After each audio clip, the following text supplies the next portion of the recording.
घटना अररिया के रानीगंज की है, जहां एक प्रेमी जोड़े को अलग कर दिया जाता है।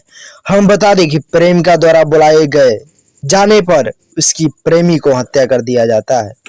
माँ बाप से बड़ा इस दुनिया में कोई प्यार है ही नहीं, राइट। हम बता दें कि आरती प्रेमिका को अब शादी कराया जा रहा है। छोटू के हत्या के बाद उस लड़की ने शादी करने से इनकार कर दिया और लड़का के परिजनों ने उसे मिलकर उसके चचेरे भाई से शादी कराने की फैसला लिया है। इस फैसले पर लड़की बिल्कुल नहीं राजी है। हम बता दें कि चैनल पे नए हैं तो सब्सक्राइब कर लीजिएगा और छोटू के आत्मा को शांति दे भगवान। और यहीं पर एक न्यूज निकल के आ रहा है कि इस शादी से इनकार करने वाली आरती कुमारी कहती है हम पूरा जीवन विधवा बन के रहेंगे।